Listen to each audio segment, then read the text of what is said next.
Walk outside the house with a friend? Introducing iCapital, where you can get investment advice on the go. It is accessible via app and website. Subscribe now to iCapital for stock news. iCapital is reliable because they thoroughly research listed companies, economies, and stock markets. iCapital provides a clear perspective of how markets interact and how it influences your investment. When investors and traders are debating whether to buy or sell their stocks, fret not, as iCapital will recommend Malaysian and global stocks. iCapital is available on Apple App Store, Google Play Store, and Huawei App Gallery. Download it now.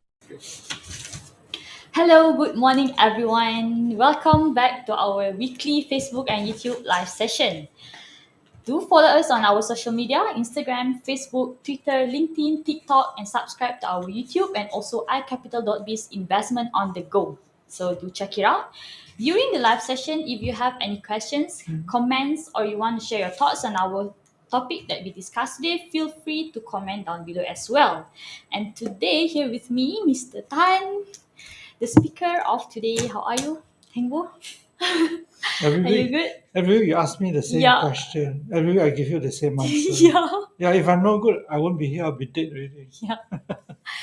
All right. So today, we are just discussing about employment and also labor force.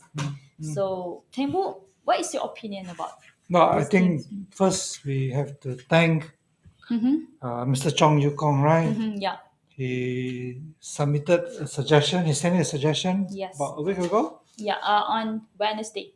last week, Yeah. right? Mm. And this topic we're discussing is came from Mr. Chong Yu Kong. So his question is whether we can touch on the topic of employment and labor force in the Malaysian context. Mhm. And he says it is a wide topic. Agreed, it's a Yeah. very wide topic. And he says that, Mr. Chong says that he was hiring recently and observed that a couple of candidates with good grades from computer science, AI, etc., but ended working as webmaster. Something is wrong. Likewise, there are candidates with 1 year experience demanding 5,000 salary and work-life balance, right? So his observation that it is a hot topic with no long-term solution, just like the water problems in Malaysia, and the list of problems goes on and on and on and on. Yeah. Yeah.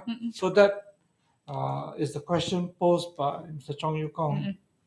First thing is, I think all of us agree with him that water problem, especially, well, not just recently, I mean, it's been there for so frequently, but especially in Klang Valley where you get a lot of water disruption. And then Ayah Bekalan Selangor will say it takes 2 days, 1 day, so sorry, we'll bring it back.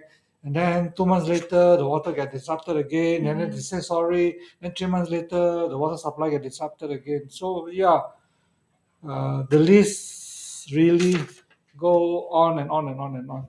Agree with him. I think all the participants, I'm sure, will agree with him that the list of problems that we have, where the solutions are only temporary, the list is extremely long. And we hope that the present unity government can actually do something. I mean, it may not sound a major thing, right?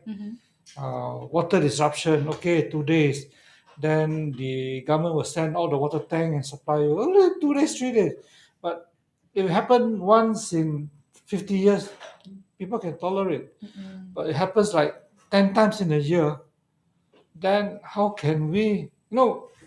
I think it was yesterday, one of the Malaysian ministers, I cannot remember who, says that by 2027, 2028, which is about 5 years from now, Malaysia will be a high income country. Now, what's the big deal, right? You call yourself a high income country. In 1 year, your water supply get disrupted 10 times, 12 times. That is not high income country. That is still, you're still like Sudan, you're still like Ethiopia, right? the figure high income maybe looks good, right? Because some filthy rich Malaysian distort the figure. But the ordinary Malaysians, right? The man in the street, the woman in the street, they still don't have better quality of life, better quality of work. So totally agree with Mr. Chong here that it is it requires long-term solutions.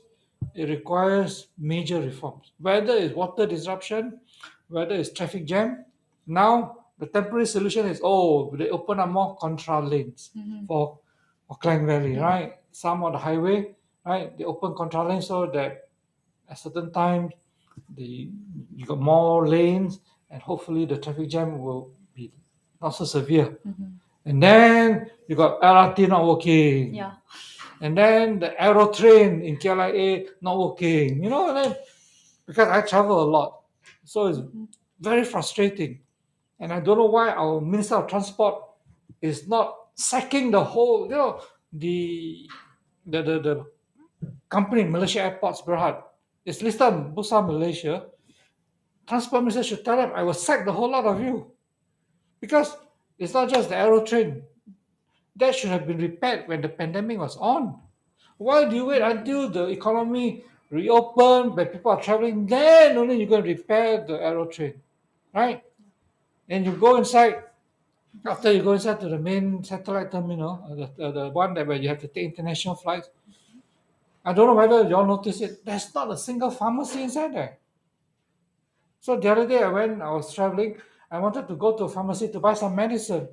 The airport says, sorry, Encik, tak ada pharmacy. Macam mana? And the whole place there doesn't have a decent eatery. I don't know whether you watch the live thing that I did from Bangkok, right? And I landed in Don Muang Airport. Don Muang Airport is the old airport of Bangkok. They got two airports, right?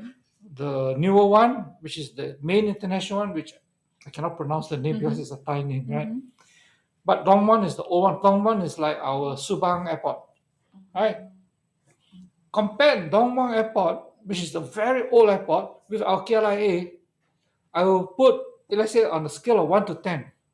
10 is best, 1 is hopeless one. KLIA is -1. Dong Muang is maybe 7. Because the whole airport is so well maintained, it is so clean, such an old airport. There's so many eateries, all kinds of food. And because I can't take spicy food, so I had pineapple fried rice in the eatery, and it was lovely. You go to the satellite terminal before you take your international flights. There are like 2, 3 horrible eateries. I want to go and drink local coffee. I cannot find local coffee. I cannot find pharmacy. I cannot find local coffee. And then you got to take the bus. Okay, never mind. You want to let people take the bus, it's okay. But at least make, when you move from the main terminal to the satellite terminal, you can go down the escalator, you got to go out and take the bus, right? Make that whole journey smooth and convenient for travelers.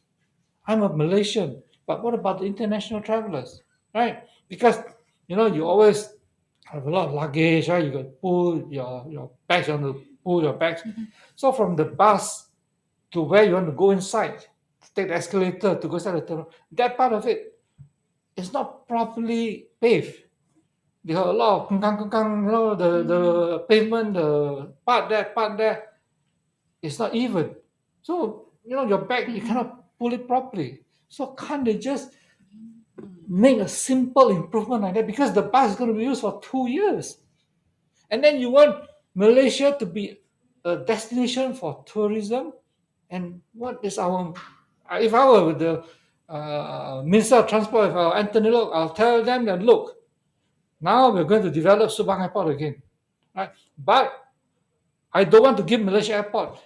I will give a competitor to develop Malaysia Airport. If you cannot do a good job, KLIA can close down.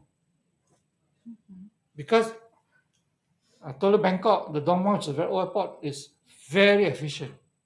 They got signboards, the flight arrivals, the flight departure, they got in 3 languages.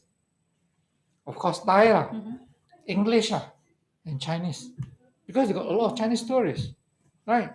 And it's not just Bangkok Airport. The other airport is Xiamen Airport, which is in China, in Fujian province. That is also a very old airport. It's probably about 40, 50 years old. But that airport, if you look at the architecture is very old, but you go into the toilet, super clean. The whole airport is so well maintained. From 1 to 10, KLIA is -1, right? Yeah. Bangkok is Dongmon is about 7, right? Xiamen maybe 8. Clean, efficient. So, Mr. Chong is correct. The list goes on.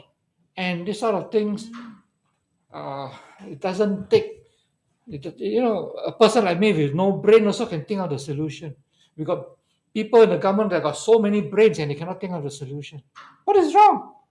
So coming back to his question about employment and labor force, what he has posed, the question that he has posed, is not just unique to Mr. Chong. It's common across the Malaysian employment space. All right. First thing is there are structural problems. Why is it that people with good grades from computer science AI but end up working as webmaster? Now that I do not know why those individuals end up working as webmaster. Maybe they didn't really enjoy AI, maybe they didn't really enjoy computer science. Maybe their AI and computer science, they got good grades because they just memorize, and don't really know what it's all about. And they can only do webmaster, or maybe they enjoy that. That we do not know, right? But generally speaking, there seems to be a mismatch, right? Because he says that there's candidates with only 1 year experience, which I assume is computer science graduates, are right? Candidates are and asking for 5,000 plus work-life balance. Yeah. Okay, so there are multiple issues involved in the question that he posed, and it is not unique to him. It is throughout the whole country.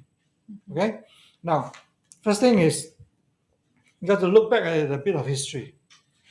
Our unemployment rate, Malaysia's unemployment rate now is about 3.5, 3.6%, which is on the low side. And during the pandemic in 2020, it went up to as high as about, I think 5.3, 5.5%, then started improving. Okay. But if you go back further, from say 2000, way back to 1994, 1996, our unemployment rate has never dropped one. No, it has always been at it has ranged from 3% to 3.5%. Even during the 1997 crisis, which the fourth prime minister says that is caused by George Soros and is so disastrous and all those things, our unemployment rate didn't go up because people were not sacked. Then in 2000, when we had the technology bubble, which caused a global technology recession, our unemployment rate was still at about 3.5%. And in 2008, in the US, the global financial crisis, which was created by the US, our unemployment rate also at 3 to 3.5%. So for 20, 30 years, the unemployment rate was at 3 to 3.5%, which means what? Any lousy graduate can find a job. Doesn't matter what you have, I can get a job easily because the labor market is still tight at 3 to 3.5%. And I'm not counting the millions of foreign workers. I'm just looking at Malaysian workforce, right? So over a period of 20, 30 years, the Malaysians who enter the workforce, okay, even in the bad recession like 97, I don't worry I got a job. Even in a global crisis like 2000, I don't worry I can get a job. I can job hop. I don't want to work, go vacation for 6 months, come back, still got a job. Right? So that is a very major cause, which means that the mindset, the attitudes of the workforce over the last, from 2020 to 1994, 95, they have never really faced difficulties. You compare the situation in 1997 with Indonesia, with Korea, the unemployment rate really worsened a lot. Then why is it that economies like Indonesia and South Korea after 1997, why is it that the economies have performed better than Malaysia? Right? You have to ask yourself, one of the basic causes is the quality, the productivity of the workforce. Now, when you have, it's like you're the ibu, you're the ma, your children, whether the ibu got job, whether the ibu got money or not, never mind. You can go and belanja this, you can go and buy this, always good times. Of course, your kids will grow up spoiled and pampered with the wrong attitude, right? But if you're the ma to them, you say, hey, no, times are bad. Can you please don't go and buy McD so much? Instead of buying McD, maybe go and buy Ramly burger, right? Don't go and drink latte so much, go and drink kopi or that kind of thing, and let them understand what reality is all about. They'll go up with a different attitude. Now, Korea, like I told you, really the retrenchment was very severe. Indonesia underwent tremendous fundamental structural reform. That was 1998. You look at now, right? Korea has gone ahead of Malaysia, far ahead of Malaysia. Yeah. Indonesia was way behind Malaysia in 1998. Indonesia now is catching up with Malaysia. Now, the question is, why is it that the Malaysian government never allowed the unemployment rate to go higher? Because we don't have good, proper socio-economic policies. Just to take our participants back to another time in 1985, where Malaysia and Singapore the Malaysian and Singapore economies was destroyed. And in 1986, you have an engineer with 8 years experience begging for a job, asking only 300 ringgit salary. Begging for a job and still cannot get a job because the economy our unemployment rate in 1985-86 went up to about 8 or 8.5%. The whole country was badly affected. What happened after that? I started Capital Dynamics in 1989. It was so easy to get good employees because people were hungry for work. People were looking for jobs, and jobs were not so easily available at that point in time. The people that I asked in 1989, 1990 to join me, did they talk about work-life balance? No. They only talk about work because they can't get a job and they just want a good, secure job. In the first 4 years of Capital Dynamics from 89, 91, 92, 93, Capital Dynamics was making losses every year. We were losing money every year. And I want to publicly acknowledge there were 2 of my staff at that time who joined me.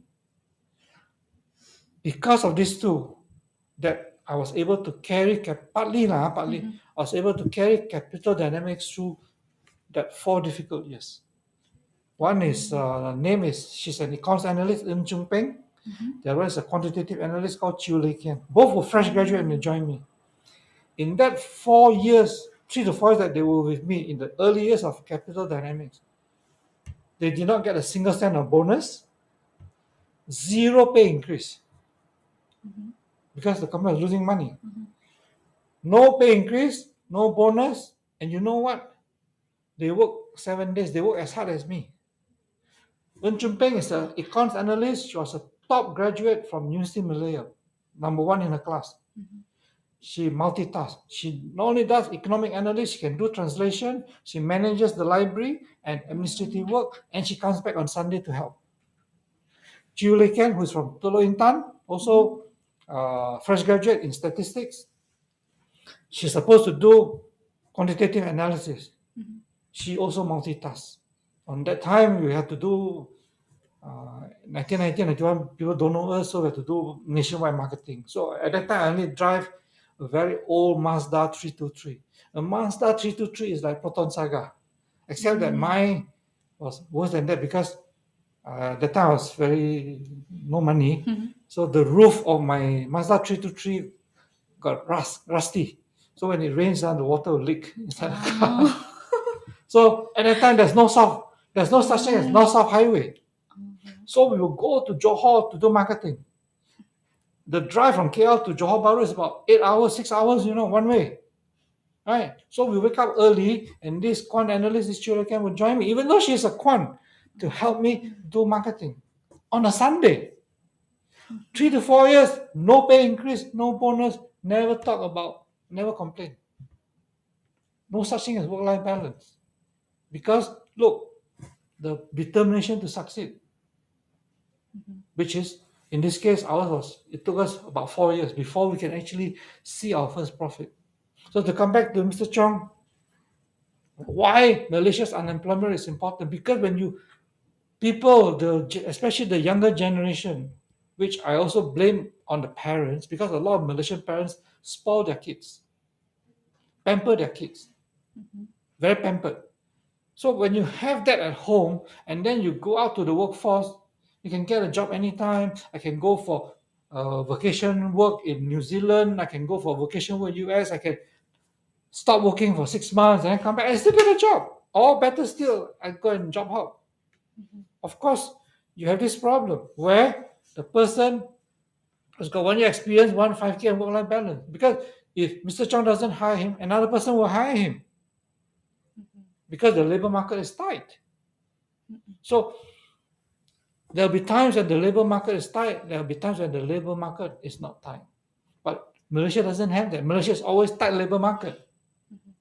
So when recession comes, when difficult conditions, economic conditions come, you must let reality sink into these people that, look, I cannot take a good job for granted. I cannot be so complacent. I got to work for it. The world doesn't owe me a living. The attitude now is, hey, the country owes me a living. That attitude is a result of our socio-economic policies, which is very wrong, where people don't feel the pain. Yeah? Why should I feel the pain? Because I can get a job. I mean, that's human behavior. That's very normal, natural human behavior, right? Nobody wants to feel the pain. Yeah. Isn't it? Right? I mean, I'm not a masochist. Why should I go to feel the pain unless you impose it on me? So our Malaysian labor market, employment market, does not create pain, which is because of the Malaysia's economic policies, which is also partly due to the democracy, the political structure in Malaysia.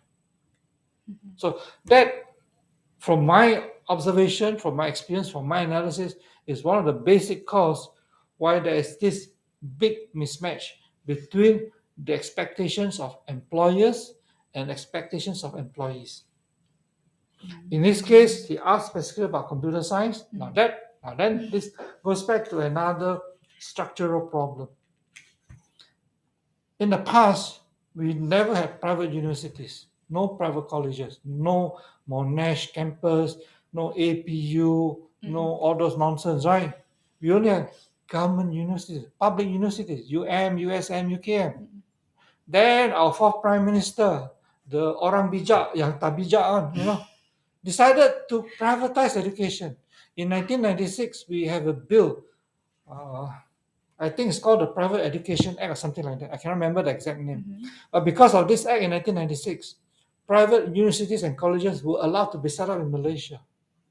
So, suddenly, so many set up, which is what you see now. All kinds of private universities and colleges. Now, what is wrong with that? You say, well, nothing wrong. I'm creating more graduates for you. I'm creating more supply, right? But private education is profit making. Public universities are not profit making. So if I'm a profit making university, that means I'm like another normal company, right? I have to make money, right? What are the courses that I'll give? I'll give you the courses that are in demand, which are unpopular, but which the country may not need.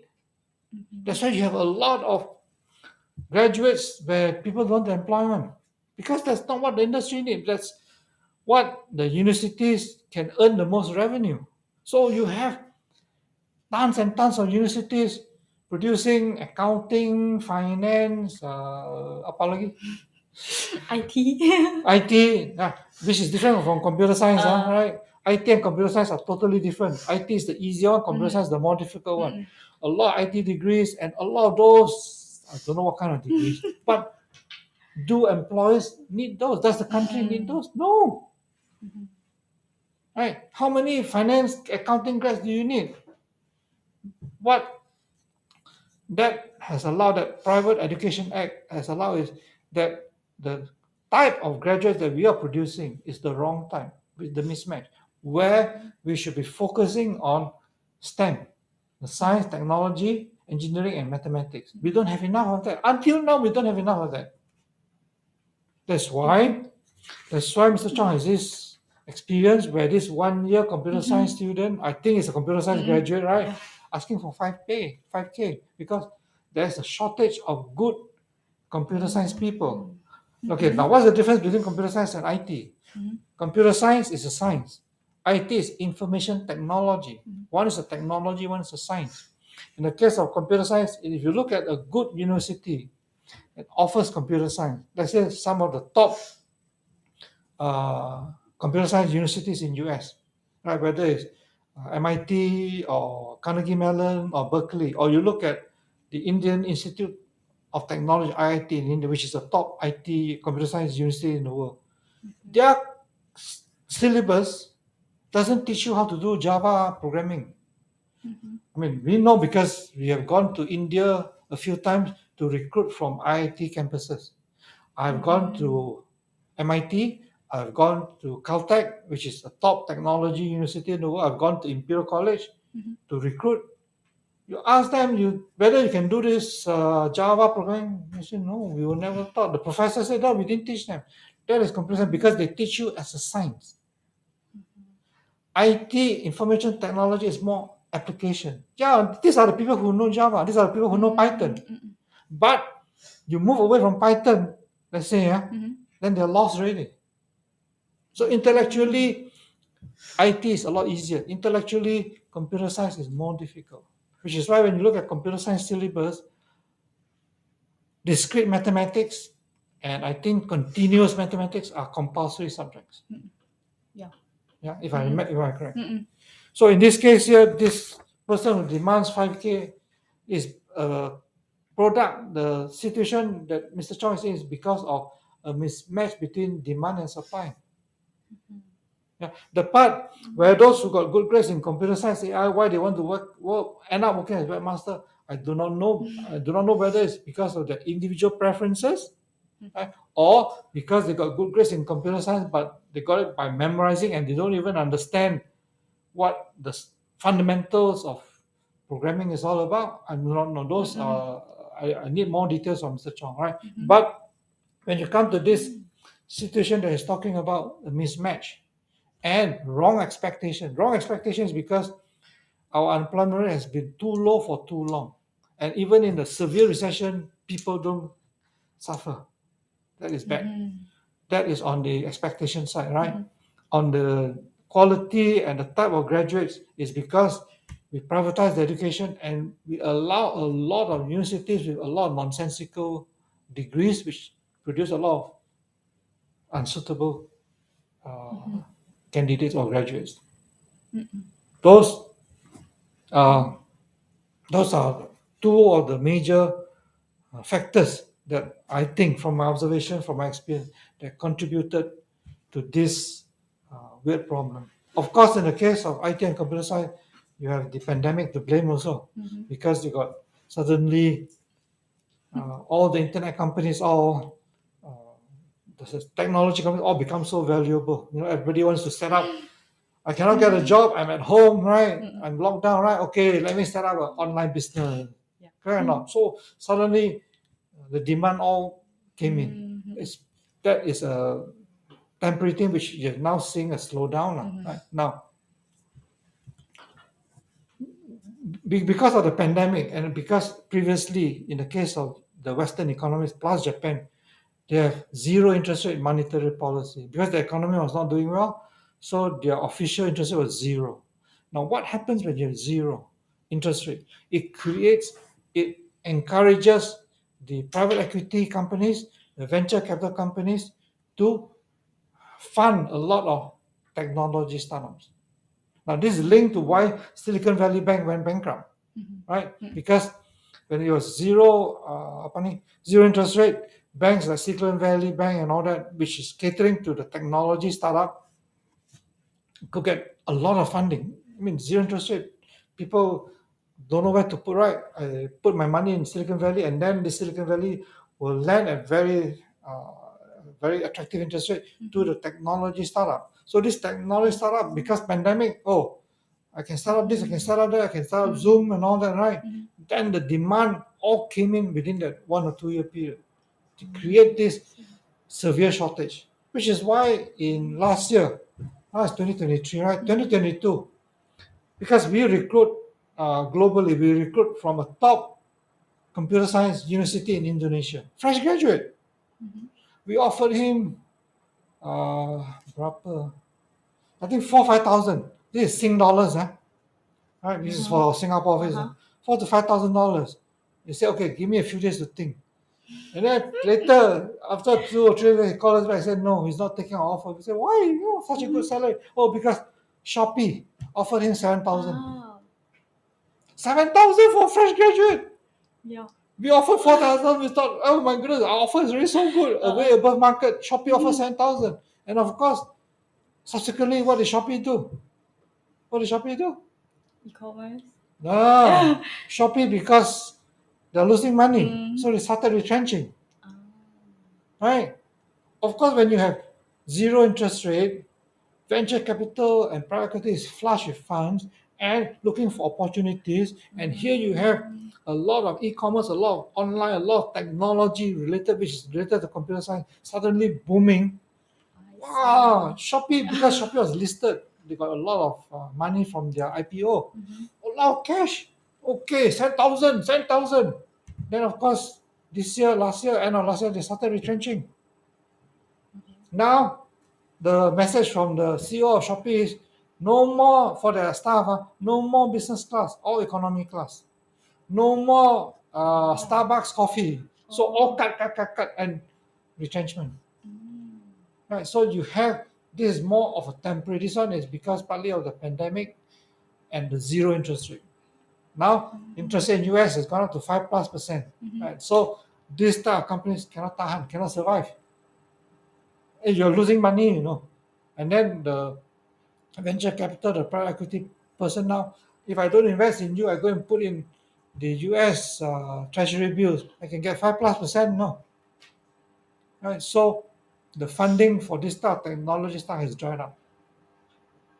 So that part is more temporary. I think over the next, now it's 2023, this part of it will normalize in the next 2 or 3 years. That's why I believe that, in America, the technology sector has already seen retrenchment of almost 200,000 jobs. Just the technology side, coming from Amazon, coming from Facebook, coming from Google, Alphabet, all the retrenchment. That's because they hired due to this sudden jump in demand, which is only temporary. So that is the third factor. But that will go away. What will not go away is our unemployment rate, which is still low, which means that especially the young graduates, have not people like me, gone through the 1973 recession, 1982 recession, 85 recession, all the recession gone through already. Because if you are, how old are you? 25 this year. 25, that means you're born 1998. 1998, right? Yeah. So, as a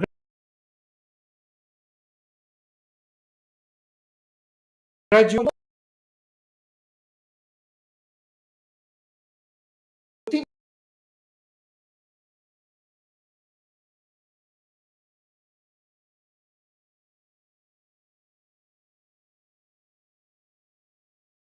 government must have economic policies that will reward people not just for immediate gratification, where, I come out, I got 3.8 over 4 in my IT degree, I can get 5K. Encourage people to go for masters or PhD, where these people, especially in mathematics, encourage more people to go into mathematics, to go more into engineering, to go more into technology, right? Where the rewards can only be seen 5 years, 10 years later. But it builds a strong, solid foundation for the country. When you look at China, right, their policies, their approach is very different. That's why China is able, America accuses China of copying and stealing. America always think that they're the smartest, right? Everybody has to steal from them, right?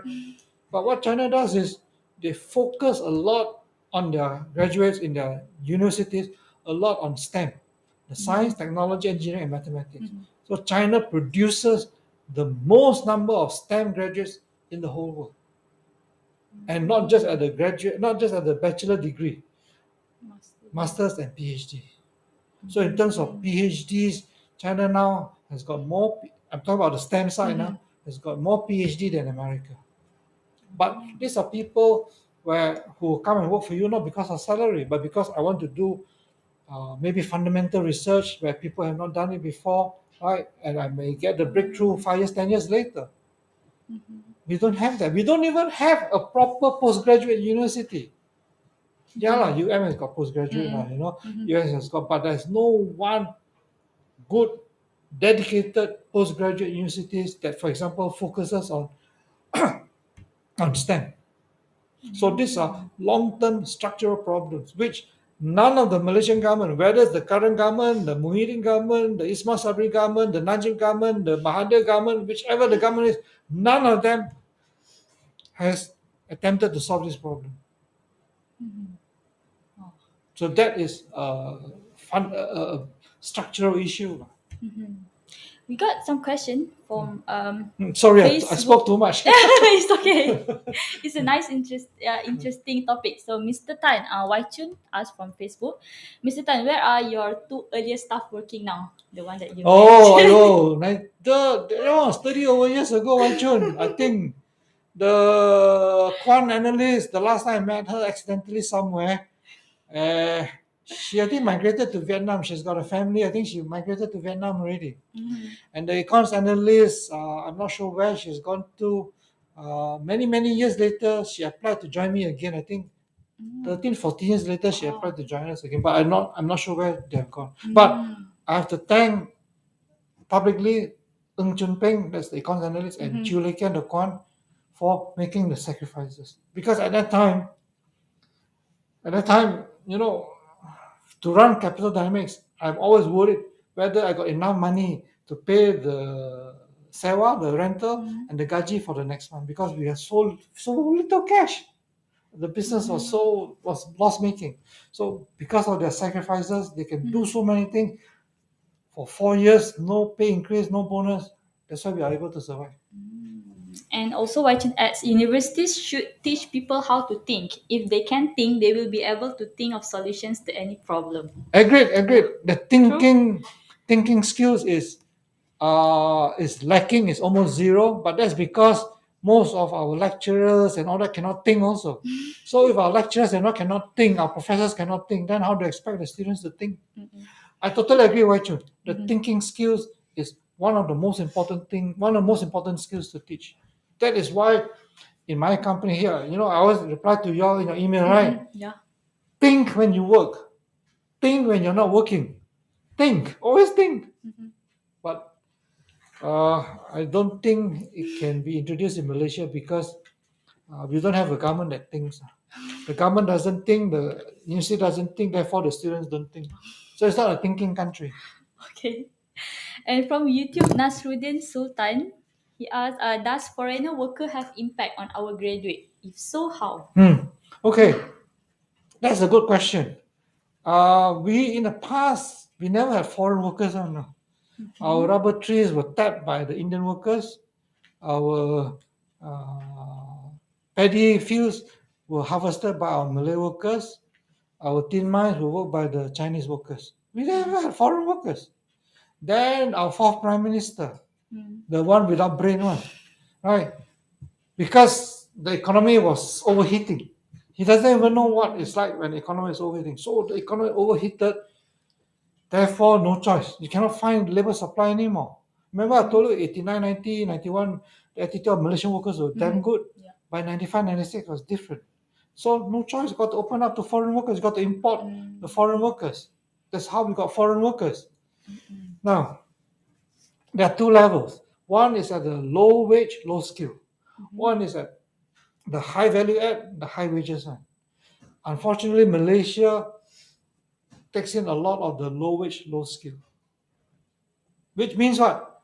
When a Malaysian company can always go to the government, hey, give me extra permit lah. I got nobody to take care of my kedai runcit. I got nobody to take care of my petrol station. I got nobody to take care of my mama store. I need some more workers from Bangladesh lah or wherever it is, right? Okay, give you a permit. Then the whole country is always trapped in the low wage, low skill type of economy. Right? That type is wrong. And that one only makes Malaysian workers more choosy. Because I don't have to wash toilet, ma. I don't have to go and pump petrol. I got the foreign workers to do it, isn't it? I don't have to be a maid. The Filipino maid can do it, Indonesian can do it, right? So that part sets in the wrong mentality, the attitude for the Malaysian workers, right? First thing. Then at the higher value, higher salary, higher skill one, that one is lacking. That probably Malaysia should open up more because we need a lot of talents. Well, I mean, if Malaysia has it, then of course, fine, But because our policies leads to a lot of brain drain, a lot of Malaysians with talents, with skills, migrate away from Malaysia, right? I mean, the CEO of Broadcom, which is a major technology company in US, the CEO is a Chinese guy from Penang. Why isn't he in Malaysia? Right? The person who is behind TPG is a major mobile phone operator in Australia, one of the major competitors there. It's owned by Malaysian Chinese. So these talents have all gone. So, okay, fair enough. How are you going to fill in the gap? Locally, you don't have that because your universities can only produce mostly graduates up to only bachelor. You PhDs, you don't have world class. Then you need global talents. But where are the global talents? Why are they not coming here? Right? Because it's a vicious cycle. The global talents don't come here because if I'm for example, Nobel Prize winner in physics or Nobel Prize winner in something, or I'm a specialist in nanotechnology, right? Like migrate to Malaysia, what am I going to do? Do Java programming? I want to do fundamental research on nanotech or DNA and all that, but no organization in Malaysia is doing that kind of research. So this real super global talent will be out of job. Well, you can pay them, but they all goyang kaki only every day. Gaji buta. So we don't have the entities that can make use of their talent. So they are stuck in that vicious cycle. Right? We don't move up the manufacturing side, we don't move up the value chain, and because we don't move up, these real talents are not interested to come here, and because these real talents don't come here, you cannot move up the value chain. That's why kepala pusing. Yeah. Oh, and Leong Ki Boon from YouTube. So I hope I answer. Who was the? Nasruddin Sultan. I hope I answer. So have an impact on our graduates. The question is yes, because those at the higher salary, higher skill one, not many of them come into Malaysia. Right? So the impact is not as severe as the low wage, low skill type. That one, huge impact. I see. But those two are linked because you have a lot of people who can do the low wage, low skill type. Therefore, the economy doesn't move up in terms of value add. Because the economy doesn't move up in terms of value add, therefore, the real global talents at the high level are not interested to come here. Okay. And then Leong Ki Boon asking, like this is like a comment, government should support young talented AI and IT software engineers to set up new companies and grow micro, small, medium companies. This will address some mismatch. I think the support should be across all sectors. It shouldn't be just at IT, and so on and so forth. Uh, the remember last week we talked about food security, right? And in the hot weather, why is it that Malaysians don't want to go into the rural areas, the countryside, and agree? Because it's not seen as glamorous, it's not seen as a sector with future, right? So when all the old farmers die, then who's going to replace them, right? Then when nobody replaces them, then your rice production, who is going to produce your rice in Malaysia? Then instead of reducing your dependence on imports, you're increasing your dependence on rice import, which means your food security issue is not tackled, right? So the support that the government has to provide is across all sectors, which is why, to talk about another foreign country, Singapore. I mean, now we assume that all our hawkers will be around for a long time. But who wants to be a hawker? You want to sell a gerai to go and sell mi mama? No, right? You want to go into, I don't know, somewhere aircon, right? Yeah. Where you can work 5-day week, right? 9 to 5 balik rumah and then still got pay rise, correct? And big bonus, correct? Nobody wants to set up a hawker store. But who's going to replace those hawkers when they die? In future, you might not be able to get your kopi tarik, unless you import somebody from Bangladesh, but then the kopi tarik not so nice because they don't know how to tarik. So what Singapore government does is to make the hawking sector attractive to graduates in Singapore, attractive to young graduates in Singapore. So you find that young graduates in Singapore end up being a hawker. You cannot imagine that in Malaysia. But what the Singapore government does is modernize the hawking sector. That means it's not just every day try to walk, so hot, right? And then sweat, right? They modernize it, they improve, they make it more productive, introduce technology and so on, so that the young graduates, those who doesn't want to work in office 9 to 5, will say, hey, I don't want to always set up an online business, right? Not everybody is interested in that. I want to do something different. Okay, then they are able to pull in young graduates, go in to become hawkers.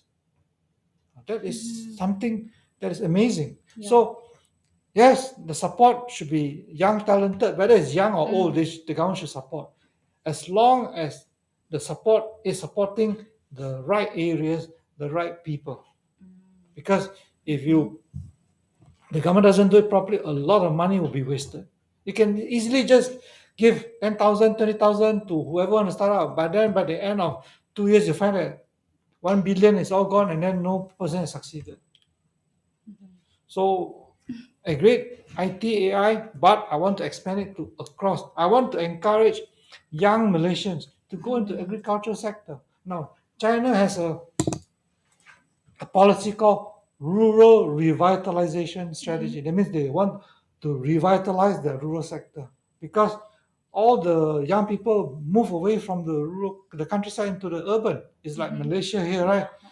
You don't want to stay in Jengka Triangle, you don't want to stay in Temolo, you want to come here already. Yeah. But then what happens to the countryside?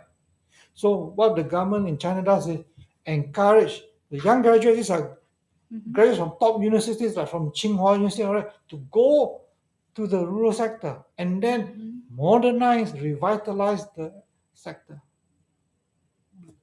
Because it's affecting a lot of issues. It's affecting food security, it affects childbirth. Because when you come to KL, right, you marry, cost of living is so high, you stay in one tiny apartment. I don't want to have so many kids, right? Because it's so the life quality is so poor. But if you go back to a smaller place, right, whether it is I don't know, whether it's Guamusang or Kolapila and so on and so forth, you can have a nice piece of land, you can have a big family. So it's not just about creating employment, it's about achieving multiple objectives for the economy. Right? And I mean, Malaysia's birth rate is still above 1%. So it means our population is still increasing, right?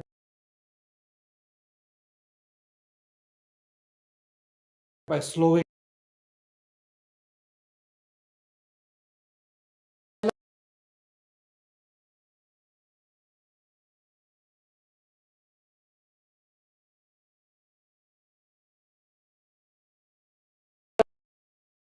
shrink from 7 million to 65 million. How do you solve that problem? Right, so it's multiple problems that can be tackled in a very efficient way. But what to do, like Wei Chun asked earlier, whether we should teach our students to think. First, we have to teach our government how to think. Because the government is not thinking, whichever the government is. Think of good solutions, long-term solutions that can tackle multiple problems. So this support IT one, agreed, but expand it beyond IT. Okay, and then Chan one commented based on the previous that you mentioned, think you must also give direction to the thinking, else it's anxiety. Okay, thinking and worrying are two different things. Yeah, anxiety comes from thinking, and then you get worried, you do not know what to do. You're right. Thinking means to be able to look at something in a logical manner, in a critical manner. That means, like many years ago, before you joined, I used to conduct thinking lessons for our staff. Oh. After about 3 lessons, I gave up because it didn't succeed. Even though I personally designed the program, prepared the notes, prepared the contents, and then it's like all blur. So I gave up after 3 lessons. Anxiety, if you are able to think things properly, it will reduce anxiety. Chan one. Someone is correct that the thinking must be done properly, otherwise, you result in the wrong consequence. True. And then CY Ng said that UPM produced a lot of PhD lately. Yeah, I'm not sure. CYO, I'm not sure when you say a lot, I'm not sure how many it is and what area of PhD. Whether it is in PhD in, I don't know. I'm not sure. I cannot comment it because I don't really know what are the subjects, what are the disciplines. And then more importantly, producing PhD is one thing. Can they find a suitable employment? Yeah. Right? That do they have the career opportunities to pursue whatever that they have done during their PhD research? So I cannot answer that, but Malaysia needs a lot more postgraduate, so that and then the universities and the industry must work together. They must work together, whereby let's say UM said, okay, I'm going to focus a lot on producing, say, electrical and engineering PhDs.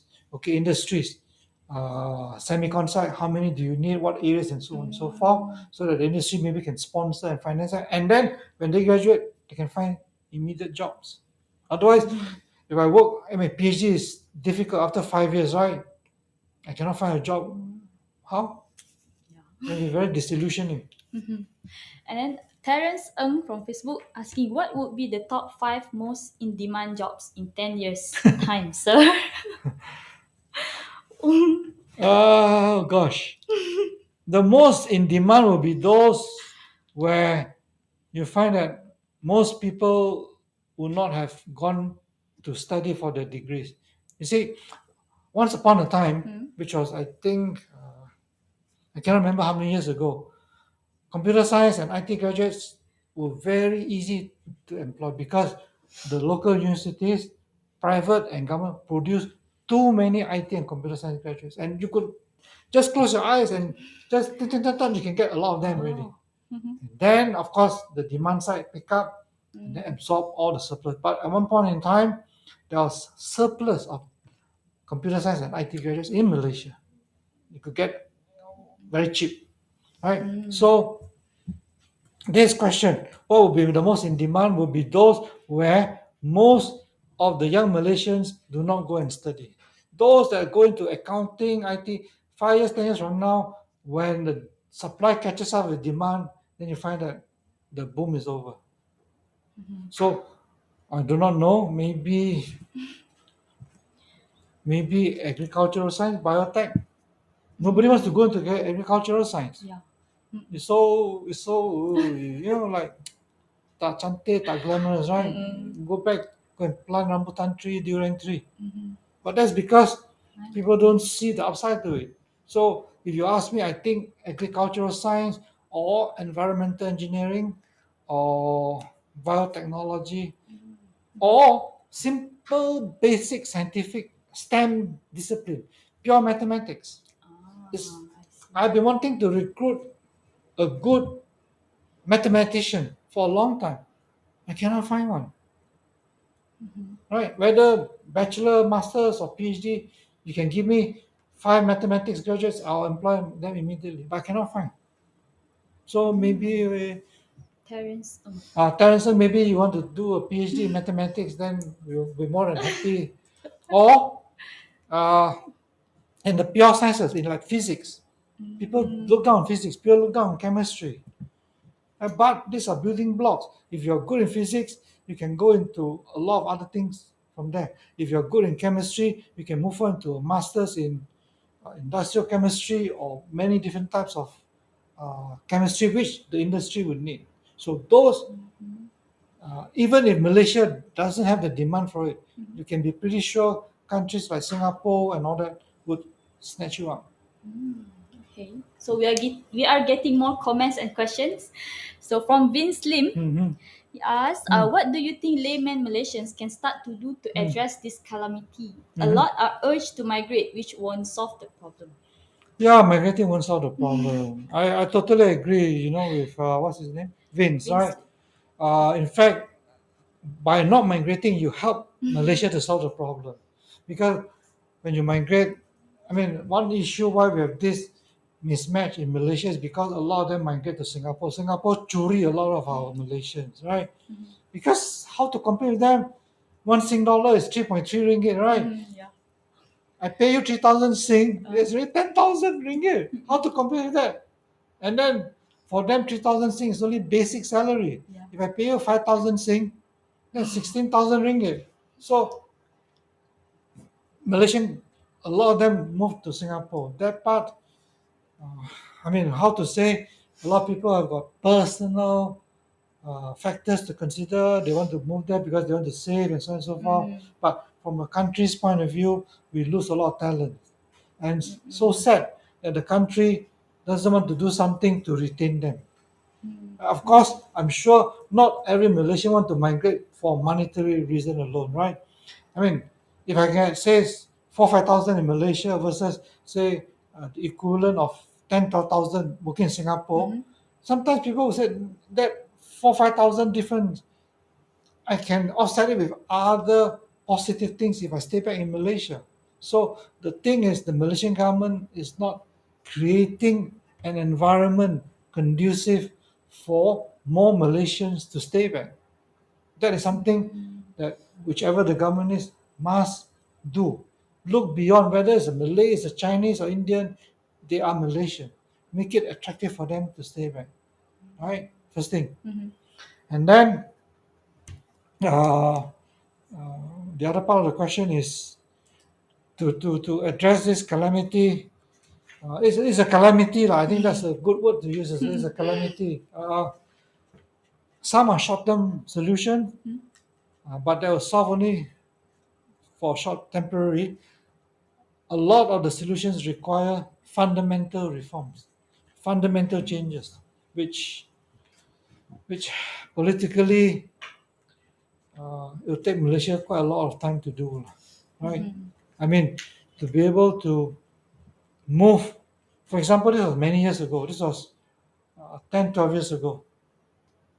Because I know somebody who studied computer science in Carnegie Mellon, a Malaysian. So he has got a lot of Malaysian friends in Carnegie Mellon computer science or chemical engineering and all that. And a lot of them are Petronas scholars.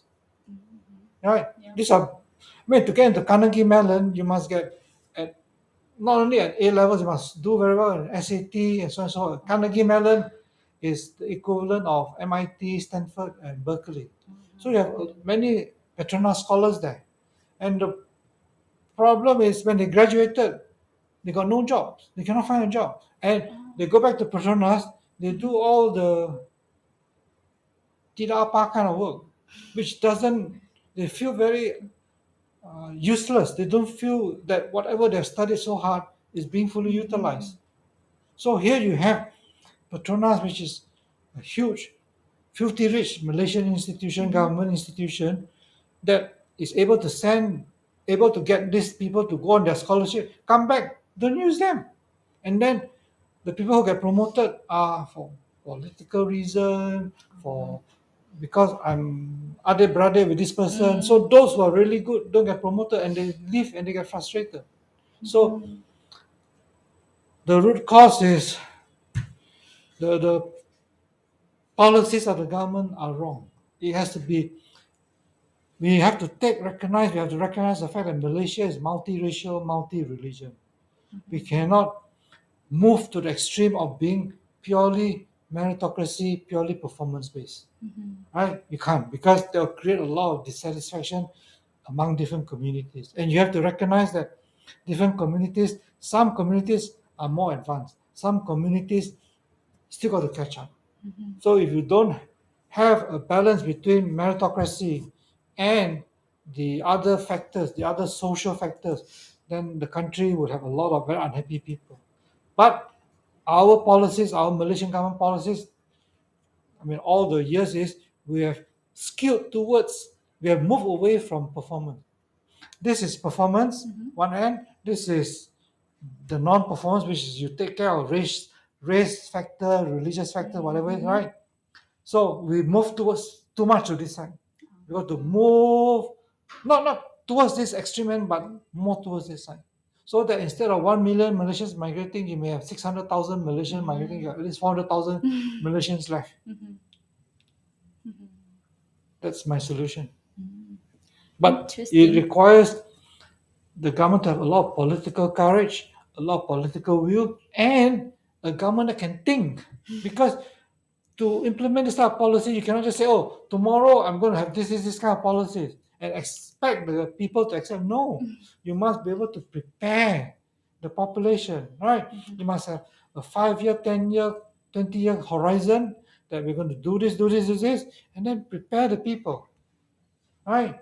And whenever there's a recession, our government is, oh, don't worry, the government will give you subsidy, don't worry. When there's a recession, tell the people, save, don't spend too much, be prepared for difficult times. So then you prepare the mindset, right, and make them ready mentally. Then implement it step by step. But then you must have a government that is stable, right? Because this type of policy needs 5 years, 10 years to implement. If you keep changing government within 2 years, then how to implement? True. So a lot of comments I just read through. Yu Kong Chong, looks like many Malaysia are so complacent and with strong sense of entitlement Yep. is the basic, right? True. Yeah, I mean, basically it's a function of unemployment rate. When your unemployment is always near full employment, of course people become complacent, right? It's like I told you, like if you're the mom of your son, your daughter, you always tell your son, your daughter, don't worry, mom will take care of you. Oh, always times are good, right? I can always buy for you new toys. I can always take you to cinema. Blah, blah, blah. I can take overseas holiday. Of course, your child will grow up complacent. True. And from Marina Ng, our late former Prime Minister Tunku Abdul Rahman has a good foresight for our country. Yeah, agreed. Because Tunku Abdul Rahman, to be fair to him, I mean, he's got a lot of mistakes also, right? One of the biggest mistakes that Tunku Abdul Rahman did was not to recognize China until Tun Abdul Razak. Tun Abdul Razak was the one who established diplomatic relations with China in 1974. But Tunku Abdul Rahman was he is a very westernized Muslim leader, right? So, but he was very open-minded. So he adopted socio-economic policies that achieved a very good balance between performance and ethnic consideration. Right? That's why at the time in the 1960s, to get admitted into University Malaya, UM, it's not based on race. It's based on your academic results. If your results are good, you get admitted to UM, which is why in the initial period of UM, most of the students are Chinese.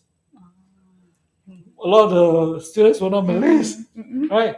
And I mean, the good thing about that kind of the bad thing about this kind of Tunku Rahman's policy is it takes a long time for the benefits to be seen.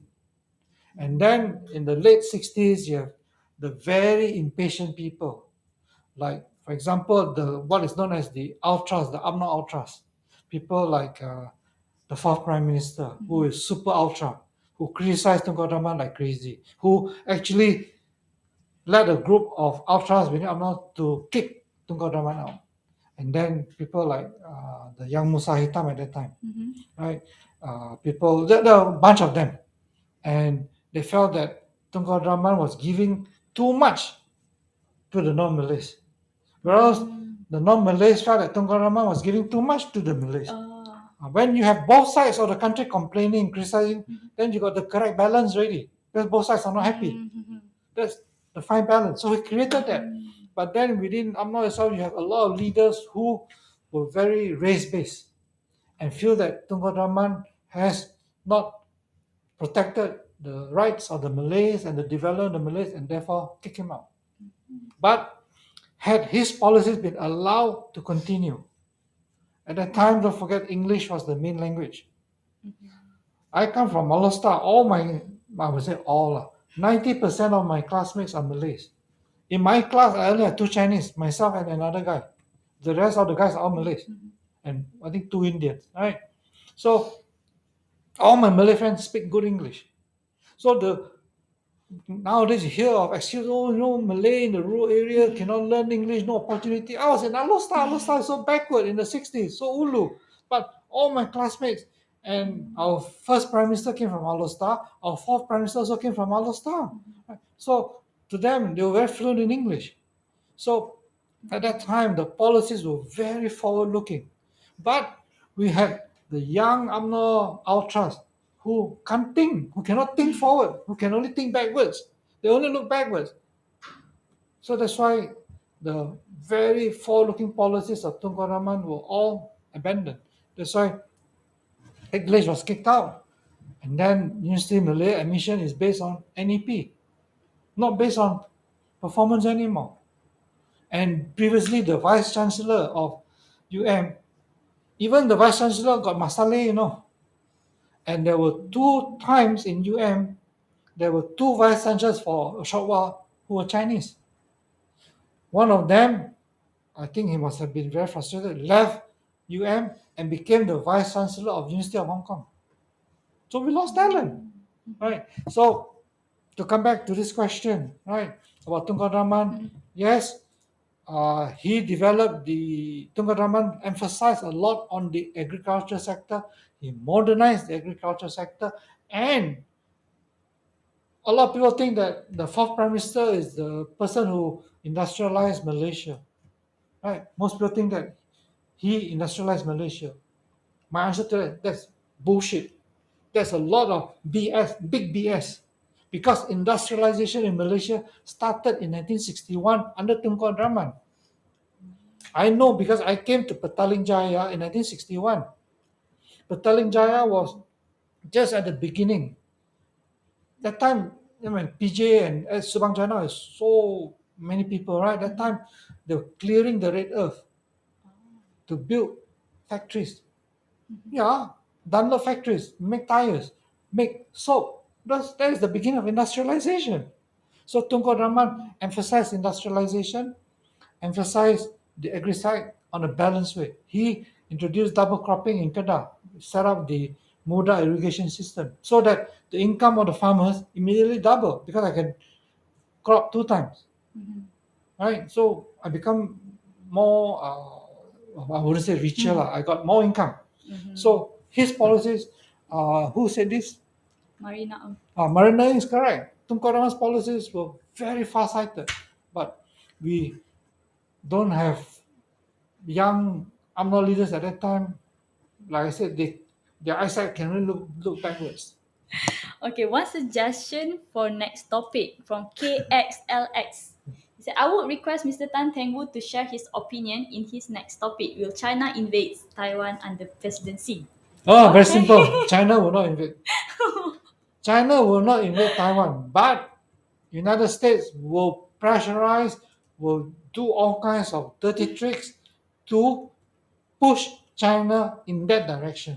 So that, you look at the Ukraine crisis, right? People blame Russia. But you look at it objectively. Don't take my views because you may think that I'm pro Putin and so on and so forth. Don't take my views. Take the views of Mr. Shamugam. Who is Mr. Shamugam? Mr. Shamugam is not my classmate. Mr. Shamugam is the Home Minister of Singapore. Right? You listen to his view. He said, look, yeah, it is wrong for Russia to invade Ukraine, but it is also wrong for the West to push push Ukraine to join NATO and purposely force Russia to take that action. So both sides are wrong. So that is how NATO and how America does the dirty tricks that they will do. Right?